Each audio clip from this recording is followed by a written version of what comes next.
All right, what's up, guys? This is the first podcast.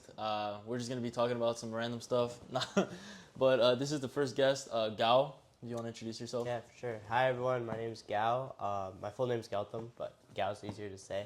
I am a sophomore studying industrial engineering and operations research, otherwise known as IEOR, at UC Berkeley. But yeah, Sam and I met last year during like the freshman orientation week. We both did a little IKEA trip together, and we've sort of stayed in contact Yeah, throughout the past year. And yeah, yeah. So the whole point of this podcast is so we can get like a little bit of insight from the college perspective on like what it's like to apply to like applying to college, like doing what you did in high school to get into college, and then like once you're here, like how have you taken advantage of all the opportunities available to you, and like what have you been up to, like what do you do for fun and all that. So going into it, first question is like why'd you choose the college that you did? Yeah, so I grew up in Minnesota. I was born and raised there in a suburb of Minneapolis. I went to like a pretty like average sized high school for Minnesota standards. There's about 2,000 students overall, and it was like your average suburban public high school.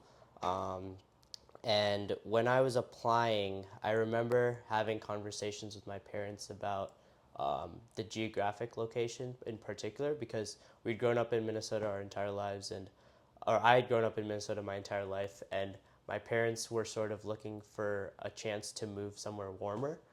So they really like were pushing me to apply to colleges in both Texas as well as California because those are like some of the spots, some of the I guess areas that they were more interested in moving to. So I was like, okay, sure. I looked into like a lot of the SoCal UCs, and then I also looked at like UT Austin. And I think that for most of high school, UT Austin was my dream school to go to. But I also applied to some of the UCs as well. And eventually, I like in high school, I guess the biggest things that stood out probably on my Common App application was I like did all the AP classes that I could fit into my schedule, and I tried to exceed in them. So I was able to get straight A's in all my classes in high school, and I tried to, and I think I passed all of my AP exams, so I got at least a 3 on all of the ones that I actually like showed to colleges. Nice. And then yeah, eventually when it came around to like decision season, I was able to get into UC Berkeley, UT Austin, and then a couple of my other safety schools as well.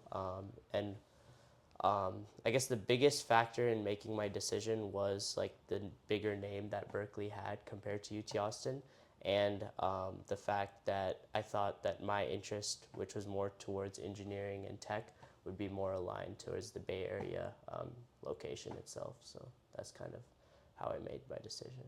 But Awesome. yeah. And then like going into college, like what made like how did you know that that's what you wanted to get into? Like did you have any like prior experience, like anybody that told you like, oh, this is a cool field to get into? You did your own research?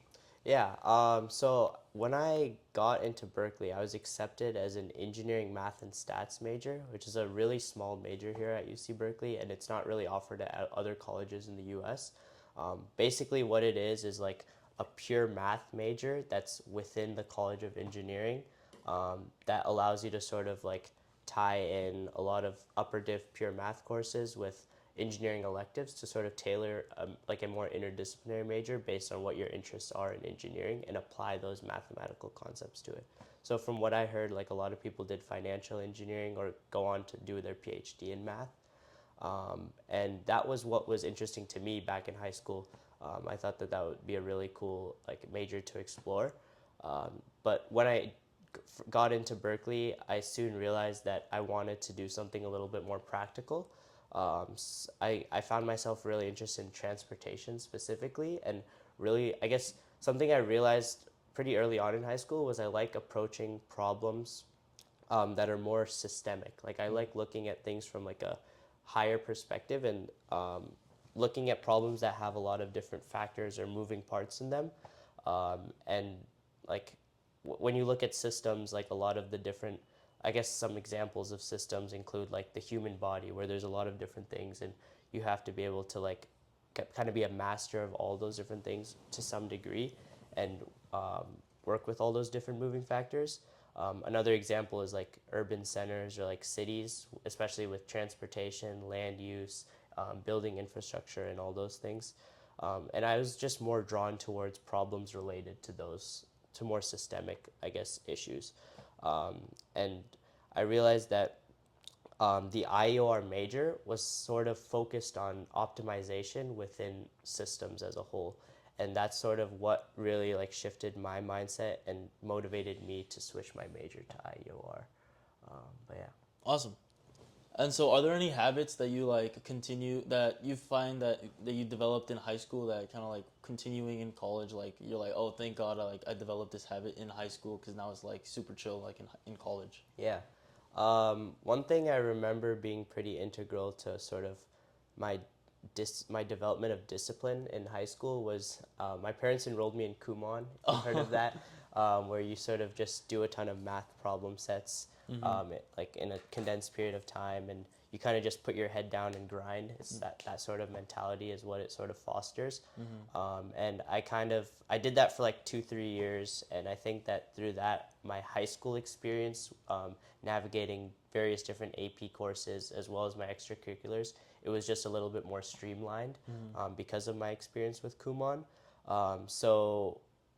Like after school, after I got home from school, I would just go to my desk and crank out 2-3 hours of all my homework, and that would leave me time at like later in the night to do like my sports, whether it was like soccer or extracurriculars other than that as well. And I think that just having the experience of being really disciplined with like some of the assignments and high density of schoolwork that I had in college, it sort of transferred over, and I was able to sort of, especially in the first 2 semesters that I've experienced so far, I haven't really had a trouble in staying motivated and staying disciplined to complete all my work, which has been really helpful. But as we move into like upper divs, it definitely does ramp up in terms of the amount, the rigor of the work. So like you can't really get comfortable with like the amount of effort you put in high school. You still have to push yourself to do a little bit more and go beyond your comfort zone in college. But I guess that sort of just, you'll naturally like step up to the challenge is what I would say is what happens for most students from what I've seen. Awesome. And so like right now we're in the midst of like college application season, and I think what they're like working on them right now, probably like about to submit them. And so like for your like PIQs, for your personal insight questions, like do you feel like you have like there's this trope that you have to come up with a story about yourself to be able to sell yourself to the universities? Did you do any of that, or like what kind of experiences did you talk about, if you want to talk about it? Yeah, I think that's a good way to put it. I think the biggest thing that I really focused on was that storytelling aspect. I wanted to tell a novel, sort of like eye-catching story that I think that other students or applicants wouldn't necessarily think about writing about. For me personally, I remember writing one PIQ on my interest in making marble runs in my room. I think that was more oriented towards the creativity PIQ. So I wrote about how I would spend a lot of my summers bringing friends over and working on this marble run, and I just really like focused on the storytelling aspect of it in terms of really helping bring the reader into the scene with me, into those experiences. So I would be very descriptive with what was around my room and all the different like actions that I was doing, like even the smell and the sounds. Bringing all of that into writing is something that I focused on in all my essays. But I guess, yeah, that was like one example. But I remember that like, yeah, it's just about like bringing in a very niche, interesting topic and being able to describe it and tell a story revolving around it, is what I would, I guess, give advice on in terms of like the PIQs. But yeah, just make sure that, yeah, the storytelling aspect is like very solid and like you're being very descriptive, and I think that that's like a pretty good way to stand out for those essay questions. Awesome. And so how has your first year at college been? Like, what have you been up to? Yeah, for sure. So when I first came to Berkeley, I didn't know anything about consulting clubs. I didn't like see myself doing anything in Greek life. I didn't really like, I guess when I came here, my intention was to join like maybe like an engineering or like, I guess tech focused club. But what ended up happening was I met people during the orientation week and I had a lot of discussions with the people around me in my group. And I also used some of my past connections. I knew one person before I came to Berkeley who was I think she was a third year at that time, and she was in a sustainable consulting organization on campus, and she recommended that I apply. So I applied, and I was able to get into that. Um, like I said, I didn't know anything about consulting. I wasn't really particularly interested in sustainability. Although I guess like that's kind of the culture at Berkeley, is to be more environmentally conscious. So I was still glad to be able to be a part of that organization. So apart from that consulting club that I joined, which really helped, I guess, bring up my social life in Berkeley, that was really what like constructed my social life, especially in my first year or first semester. I also joined a transportation engineering club called Cal ITE. And through that, I was able to also get some hands-on technical experience in transportation, and that's one of the other like clubs that I joined that motivated me to switch to IEOR as well. Um, but after that first semester, I was sort of craving a little bit more of a social outlet. I felt like I had spent a lot of my time sitting in my room doing homework, working on these projects for my clubs, and I was looking for, I guess, the opportunity to meet more people and sort of let out some of my, I guess, my goofy personality to some degree. So in the spring, I did rush a frat, a social frat, and I had a really great time. I met a lot of like really cool people, and I think after doing that, I really established like a strong community that I could be a part of, and that I can rely on and come to at the end of like a long day of studying and attending classes. And yeah, like so far, like living in at the frat this semester, I've had a pretty good time, and I've created some pretty cool experiences and memories so far. So Awesome. yeah. And for those, like, you know how you said like coming into Berkeley you didn't really know about consulting and all that. So like what is that? Like for people that don't know. Yeah. How I would describe a consulting club at Berkeley in particular is, I would say 51% of it is social, in terms of like finding a community, going on trips, like socializing, doing all these little social events, and really building a strong community. Um, and then 49% of it is getting hands-on work in the industry, in, I guess, basically doing project work for various clients, from all the way from startups up to like five or Fortune 500 companies. I think that a lot of people kind of diss on consulting clubs just because like they look at consulting clubs as like really focus on the consulting aspect of consulting clubs. In And I guess a general sort of opinion on consulting as a whole is that you're not really adding true value to companies, or like, I guess you're not really liable for the work that you produce. So there's not really any standard that the work has to meet. But when it comes to like consulting clubs in specific, I think the biggest thing like people should really focus on is that at the end of the day, you're creating a really close community, and you're meeting a lot of cool people who are very smart and intelligent, like from a practical point of view, and like that at the end of the day, that's still gonna support you in terms of your growth and career, and provide you with like a strong network that you can recruit for internships and I guess your future career plans. Um, but yeah. And how important like are the projects that you work on in consulting clubs? Yeah, it kind of varies from club to club and project to project, but I would say that for the most part, since you're still engaging directly with like that point of contact, that client within that company, just that experience of providing a service to them is a really strong thing to put on your resume and talk about in interviews and stuff. But I would say that for the most part, the work that you're actually doing, whatever like I guess service that you're providing, is not always going to be utilized by by the client. So I guess it's hard to say how much value each of these projects actually hold for the company. It's sort of the the ball is put into their field in terms of deciding whether they're actually going to use it or not. But I mean, I'm not gonna say that all consulting clubs don't add value or like the projects aren't valuable, but it yeah I would just say it kind of varies and it's hard to say.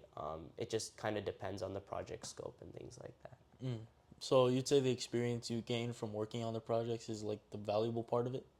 Yeah, I think that just having that experience working directly with the industry is the most valuable part of it. Mm-hmm. There's not really any guarantee that like you're gonna gain extensive technical experience or knowledge apart from maybe like market research, market sizing. I mean, there's definitely more tech-oriented consulting clubs that might give you experience with working with like data science principles or CS. There's even some blockchain as well. Um, but I still feel like me personally, I've been learning a lot more of my technical skills from my classes Mm. rather than through the consulting club. But I mean, everyone's experience is going to be different, and every club is going to have different projects where you get to grow in different skill sets. So, Mm. yeah. So how's it like been like balancing, fraternity life and then consulting club on top of classes and all that? How's it like doing that? I think I did struggle a little bit last semester, especially as a pledge Mm. for my fraternity. But I think that just making sure that you set a strong like boundary in terms of how much social time you want to spend for social activities versus your more academic or club focused activities is very important. So I always like try to like have like a set time of like I want to spend 8 hours per week doing I guess spending time with my frat or Mm-hmm. doing like frat affiliated activities. Um, and then the rest of the time, I make sure that I'm on campus in a library focused on actually doing work that's going towards either my career or my classes. Mm-hmm. I think that just having that like mental like I guess boundary or like limit is like something you kind of like learn to incorporate into your college life, but um, it can be very useful and it's been helping out for this semester in particular. Nice. And then my next question is, uh, like, how do you think you've changed, like, since being here? Like, do you think there's things about you that, that you're like, whoa, like, dang, like, I don't even recognize myself, or like, there's like, whoa, like, I'm like, I grew into the person I wanted to be, sort of. Yeah, sure. I think the biggest thing that I was actually reflecting on this earlier this week was sort of how when we're in high school we have all these really big aspirations and goals, and I think that in high school we really have a lot more time to think Mm. and like I guess dream big, right? We have Mm. a lot of time like after finishing homework and after coming home from school to set big goals and like dream about all these like amazing things that we hope to do when we go to college and beyond. And I think that one thing I sort of am reflecting on and realizing after my first year in university is that we're we're given so many like tasks and things that we have to spend our time doing in college. Mm-hmm. It feels like my schedule is like always extremely busy, and I don't always have that time to sort of just sit back and think Mm. about the dreams that I want to pursue, Yeah. and those big goals and aspirations that I have, Mm-hmm. as much as I did in high school. Um, and I guess it's like it's kind of sad in a sense that like maybe we're like brought back to reality by college and to some degree, and like we're focused on like I don't know. It's kind of like it's a pro and a con in the fact that like we're drawn back to reality and we're like really focused on the next goal right in front of us. I think more in college than in high school, but also it's like kind of sad that we have to let go of some of those really big aspirations for some and spend more of our time and energy focused on some of the things we have to accomplish now and for the next month and the maybe like the next summer, like in terms of getting an internship and things like that. So I feel like some of those like thoughts or like more what's it called, like some of our goals that are more timely start to fill up our mind more than some of the goals and aspirations we have far off into the future. But yeah. Awesome. Yeah. Yeah. I mean, I feel like that's something that people like start to realize and struggle with, like as we kind of like move in, sort of like into the real world, the adult world, where we gotta like worry about the day to day rather than like being dreaming. And so that segues into my next question. You mentioned like internships. Like, how's that process been? Like, I know people have heard that like the job market is like cooked right now, and like Yeah. AI is like taking over. So like, what do you think about like all that? Yeah. I think that there's like a very strategic and um, there's this very strategic way in which you like obtain internships. As I've sort of like picked off from advice from a lot of people that I've talked to in the past few months and even last year as well. Um, when I was a freshman, I was pretty interested in doing like a solid like paid internship for this past summer. So I was doing I was able to get like a couple interviews, particularly in the transportation consulting sector, but at the end of the day, they didn't really add up to anything. I wasn't able to do like a paid internship that I'd sort of hoped to do, but also like thinking back on it, I didn't put as much energy and effort towards the process as I'm realizing that I'm doing now for this following summer. When it comes to recruiting, I think that like the biggest thing is to really leverage your network in every possible way, in every single angle that you have, by reaching out to your parents' connections, just like cold emailing and cold LinkedIn messaging people, mostly like Berkeley alumni and things like that, and then applying to those internships on Workday and like filling out all those applications. I think that I liked how one of my mentors put it is that like when you're applying for internships, you should think of that period of time when you're applying as almost like a 4 unit course at Berkeley, and really like allocate time into your schedule to work through those applications and send out those messages and schedule like meetings with and coffee chats with people, for a good like 2 hours minimum at a time, just so that it's like a very focused, structured like session in which you're doing it. But yeah, I'm definitely more hopeful this semester, and I've already heard back for a lot of interviews and things. So, Awesome. yeah, I think that like especially in your sophomore year, and especially like attending like a school like UC Berkeley, like I don't think that you should be stressed in a harmful way, but you should still have a little bit of stress towards internships and recruiting to the point where you're motivated to actually make something happen. Nice. Yeah. Yeah, that's like, I mean, that's like great advice. Like looking forward, like, as a high schooler or like as a college student, like taking those steps and like being able to apply them to your own life and being able to like take that kind of advice, like this is like really valuable advice.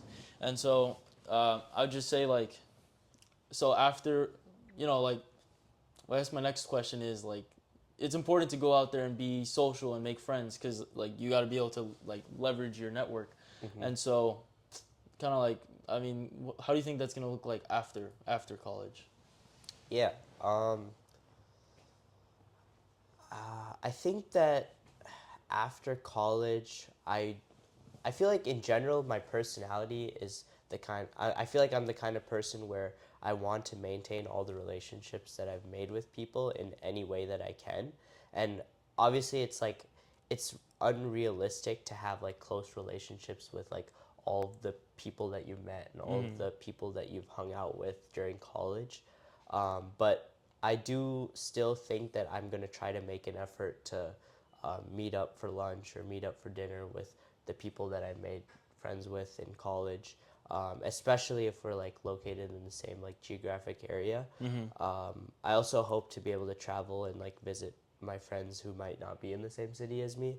Yeah. I think that, I mean, I feel like a lot of people would say that, but like that's sort of what my perspective is now. I feel like the real world might change that in the fact that like there's a lot more things that are going to be piled up on my Yeah. plate, and like I mean, I don't know, I haven't really thought about it too much, but yeah, like I feel like the real world is just going to be like a similar transition from going to high school to college. Mm-hmm. Just like in the fact that like it's going to be really unexpected. You don't really know what kind of person you're going to be. And I mean, just the job itself is just one aspect of your identity when you, I guess, graduate and like start working full time. But I'm kind of curious to know what my identity is going to look like beyond just my career. I guess I'm kind of like excited, but also a little bit nervous to see what my personality is going to evolve into when I'm working a full-time job, and I'm also trying to balance like my social life and things like that. So we'll see what happens. Yeah.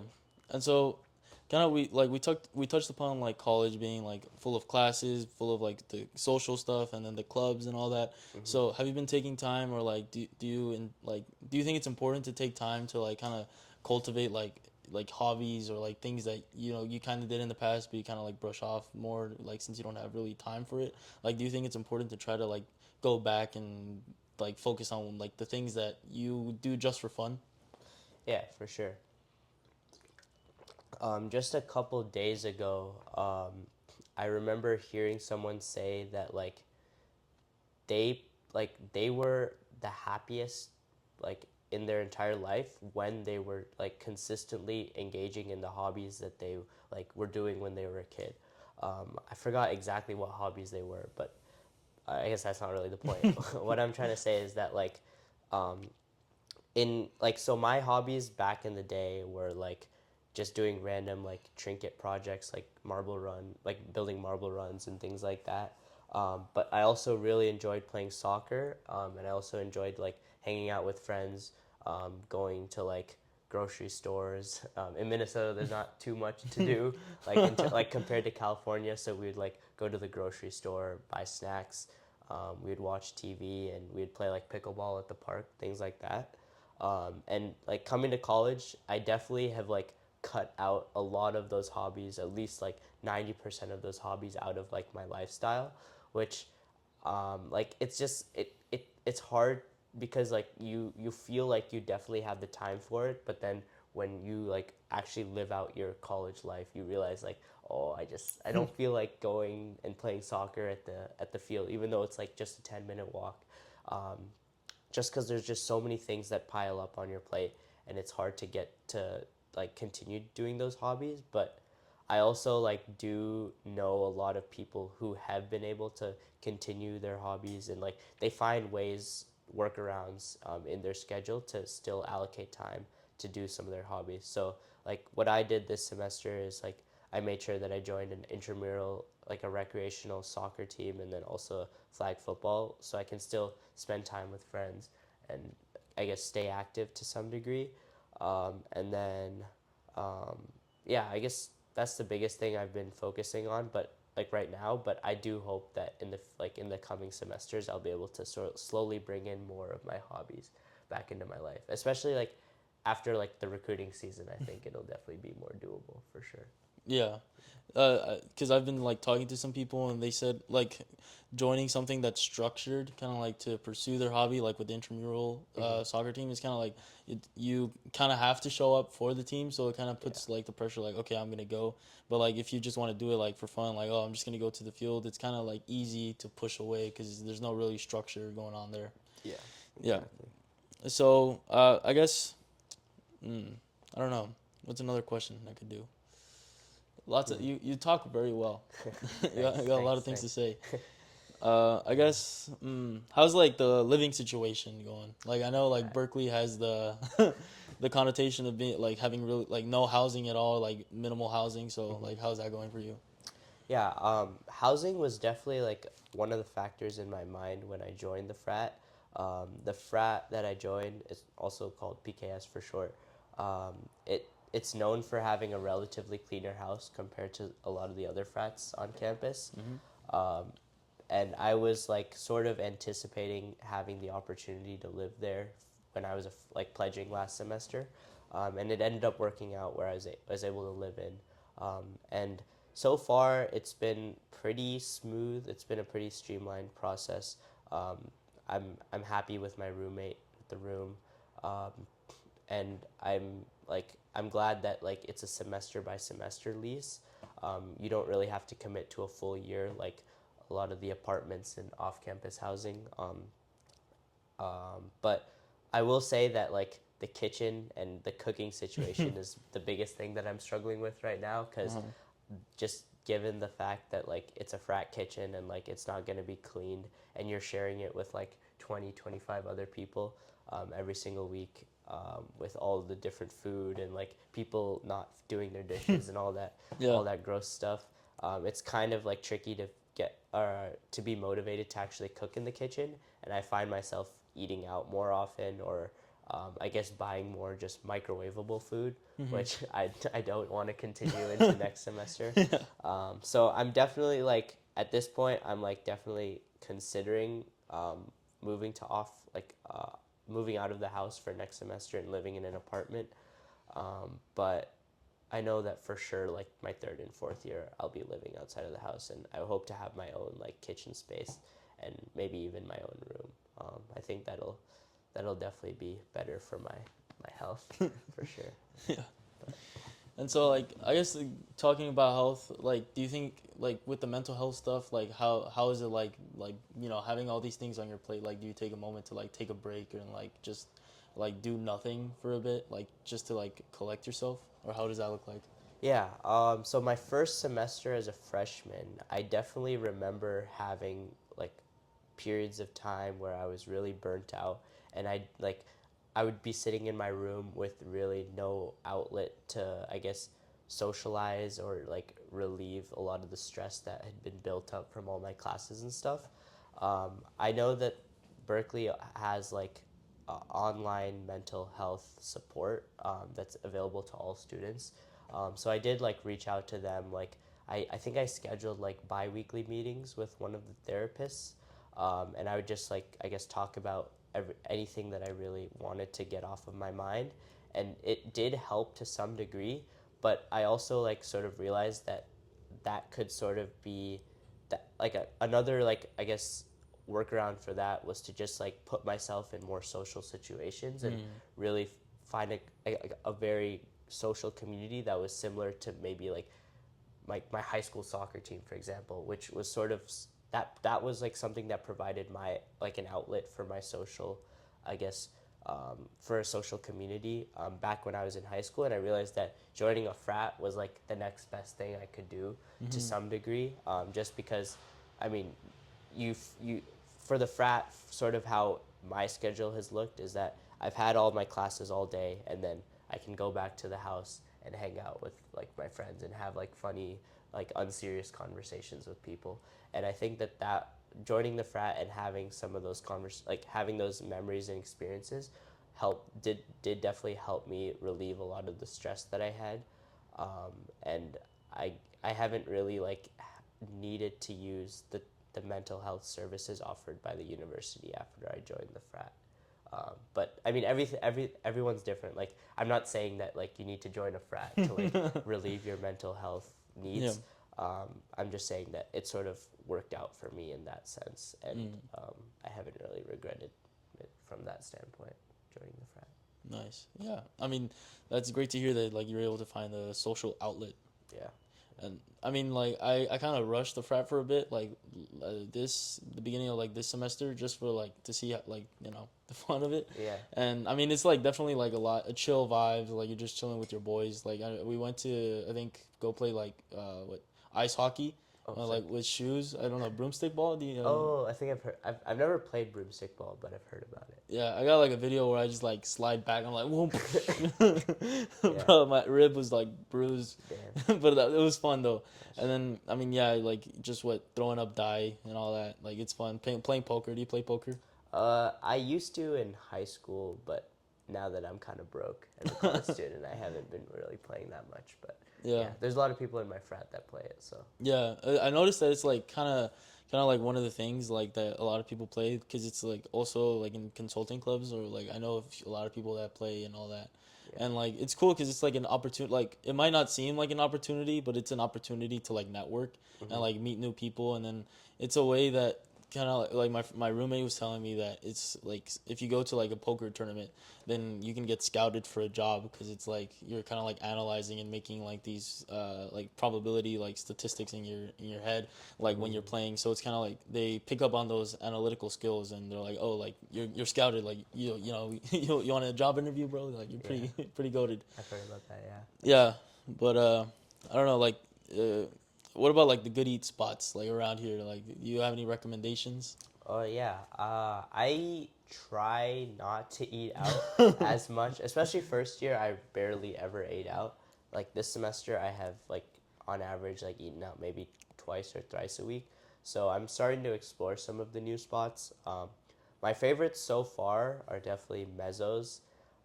It's like a sandwich, mainly sandwich shop. They have a really nice like seating arrangement inside the restaurant. And then this spot's like kind of farther from campus, so you kind of have to take a bus or drive. It's called Vic's Chaat. I think that is a very like traditional and authentic Indian restaurant. But I don't. I mean, I haven't really. I've only been there with my parents, so I wouldn't say it's like an on-campus restaurant. It's more of like a. It's still in Berkeley, but you still kind of have to commute to it. So, but it's worth it. It's worth the commute for sure. Yeah. And then like I mean there's like I mean have you been to Noodle Dynasty? I don't think I've been there yet, but I've always seen like a pretty long line in front of it. Is that the one? Is that the place that you're talking about? Yeah. But I've tried Toss Noodles. That one's a pretty good noodle spot as well. I think it's in downtown. All right, so that concludes our podcast. Thank you so much for showing up and taking Thanks the for time. having me. Yeah, and then this was the first one, so yeah. So maiden podcast. Or like I don't wait, no, that sounds weird. No. I mean, good luck with the rest of them. Thank you, bro. Hopefully you blow up, bro. Yeah, thank you, bro. Sure. Thanks for your time. All right, see you guys.